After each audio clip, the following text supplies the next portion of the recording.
Assalamualaikum warahmatullahi wabarakatuh. Perkenalkan, nama saya Arham, NIM 1931041198, kelas PJKRE 2019, Fakultas Ilmu Keolahragaan Universitas Negeri Makassar. Kali ini saya akan menjelaskan tugas bulu tangkis, yaitu teknik melangkah dan bentuk-bentuk latihan footwork. Yang pertama yaitu teknik melangkah. Dalam bulu tangkis, penempatan posisi kaki memegang peranan yang sangat penting sekali dan menentukan jalannya permainan. Penempatan posisi yang kurang baik selain berpengaruh terhadap kualitas pukulan, juga akan mempersulit pengembalian posisi pada pukulan berikutnya. Kesalahan pukulan pertama akan berakibat pada pukulan yang kedua, dan seterusnya. Semakin parah akan berakhir pada shuttlecock yang tidak bisa dikembalikan lagi. Sebenarnya PBSI 1985 telah membagi dua jenis tipe gerakan kaki yang biasa digunakan saat bermain, yaitu teknik tipe jinjit dan tipe melapak. Lantas, seperti apa cara melakukan sikap jinjit dan melapak tersebut?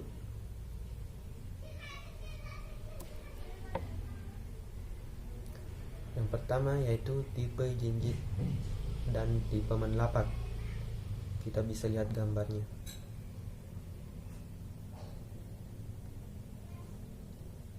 Tipe jinjit mungkin sudah diketahui oleh teman-teman, yaitu tipe di mana kaki bagian belakang tumit terangkat dari lantai. Posisi kaki yang seperti ini akan menjadikan tubuh lincah dan cepat. Untuk bergerak ke samping, belakang kaki langsung dapat diangkat tanpa terlebih dahulu harus mengangkat tumit, karena tumit sudah atau masih dalam posisi terangkat. Berbeda dengan tipe melapak, tipe kaki ini adalah kebalikan dari yang pertama, yaitu posisi di mana tumit menempel ke lantai.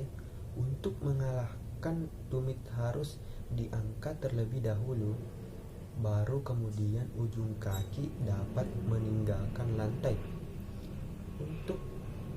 Untuk melangkahkan, tumit harus diangkat terlebih dahulu, baru kemudian ujung kaki dapat meninggalkan lantai. Jika kita mau menghitung secara cermat, tempo atau waktu yang digunakan untuk mengangkat tumit dari lantai kurang lebih 1/10 detik atau lebih.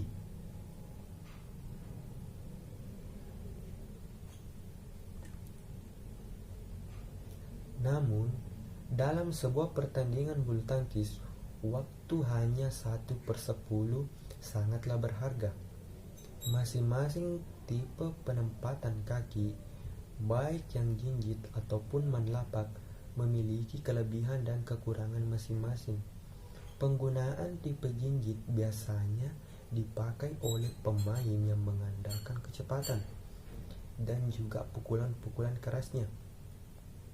Sebaliknya, akan terasa rugi jika tipe jinjit ini digunakan untuk jenis permainan bertahan mengandalkan pada stroke yang cermat dan faktor antisipasi tinggi. Tipe melapak banyak digunakan oleh pemain yang andalan utamanya adalah stroke, yakni pukulan dengan cara-cara atau pola tertentu, dan ditambahnya dengan gaya antisipasi yang tinggi. Antisipasi akan dimiliki oleh seorang pemain apabila pemain lebih banyak berlatih dan bertanding. Sebagaimana Telah kita ketahui bahwa antisipasi adalah daya manusia untuk menduga atau menganalisa ke arah mana shuttlecock akan diarahkan oleh lawan sebelum dipukul, jadi sifatnya lebih awal daripada reaksi.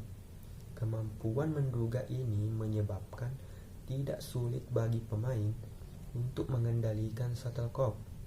Pemain tidak perlu terburu-buru dengan melakukan langkah-langkah yang mubazir, karena shuttlecock terarah ke situlah ia menuju, dan permainannya begitu santai dan cermat.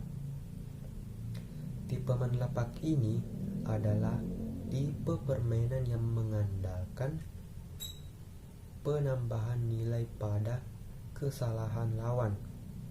Tipe ini kurang sesuai jika digunakan untuk jenis permainan yang mengutamakan kecepatan dan kekerasan pukulan. Jadi, gunakanlah tipe footwork yang sesuai dengan gaya permainanmu. Yang kedua yaitu melangkah menuju shuttlecock. Kita bisa lihat gambar yang ada. Dalam melangkah menuju shuttlecock, unsur antisipasi dan rekreasi memegang peranan yang sangat vital. Pengaturan langkah menuju shuttlecock dapat berantakan pada waktu antisipasi dan reaksi lambat. Jika menghadapi lawan yang memiliki pukulan tipuan, maka berhati-hati dan mengantisipasi sebab gerak sebelum shuttlecock dipukul akan menyebabkan adanya gerak awal yang salah. Gerak seperti ini adalah reaksi yang terlampau cepat terhadap pukulan yang disangka akan tiba. Untuk mencegah hal ini, tentu saja sebaiknya jangan bergerak dari tempat sebelum shuttlecock dipukul oleh lawan.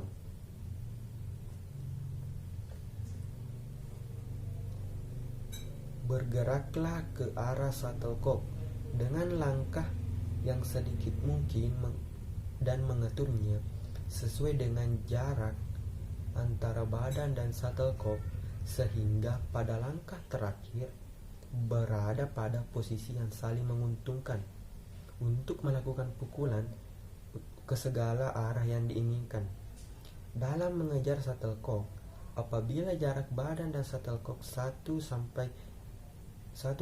sampai 8 meter, pergunakanlah langkah menyilang untuk mendapatkan posisi berlari. Hasil penelitian menunjukkan bahwa gerakan akan berlangsung lebih cepat bisa digunakan langkah-langkah berlari, biasanya dengan didahului oleh langkah menyilang sebagai persiapan.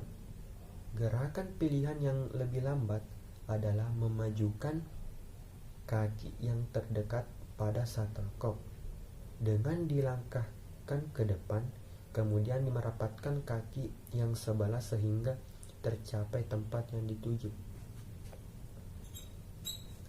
Ada 8 daerah dasar gerakan menuju shuttlecock yang merupakan prasyarat yang harus dimiliki oleh seorang pemain bukan kidal agar dapat bermain dengan menggunakan gerak yang efisien mungkin. 8 macam gerakan menuju shuttlecock tersebut adalah: 1. Gerakan ke arah depan kanan. Yang kedua, gerakan ke arah depan kiri. Yang ketiga, gerakan ke arah samping kanan. Yang keempat, gerakan ke arah samping kiri. Yang keenam, gerakan ke arah belakang kiri.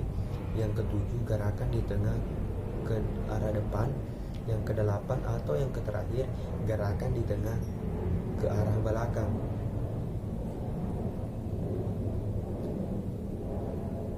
Sekarang yaitu bentuk-bentuk latihan footwork. Footwork adalah teknik pengaturan langkah kaki menjadi lebih efisien saat bermain bulu tangkis di lapangan. Saat kita sedang asyik menonton idola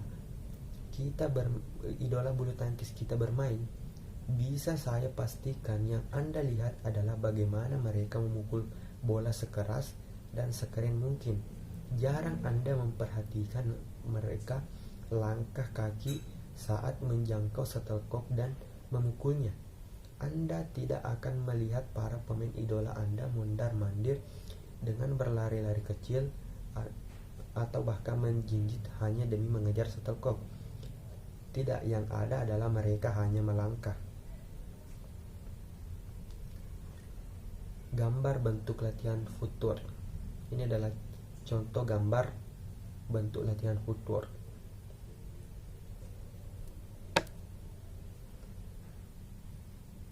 Persiapan yang harus dilakukan yaitu sediakan bola shuttlecock sebanyak 5 atau secukupnya. Yang kedua, taruh shuttlecock tersebut di pojok lapangan. Yang ketiga, latihan ini adalah memindahkan shuttlecock dari sudut lapangan ke sudut lapangan lainnya, tapi melakukan dengan irama langkah. Bentuk latihannya: 1. Berdirilah di tengah lapangan.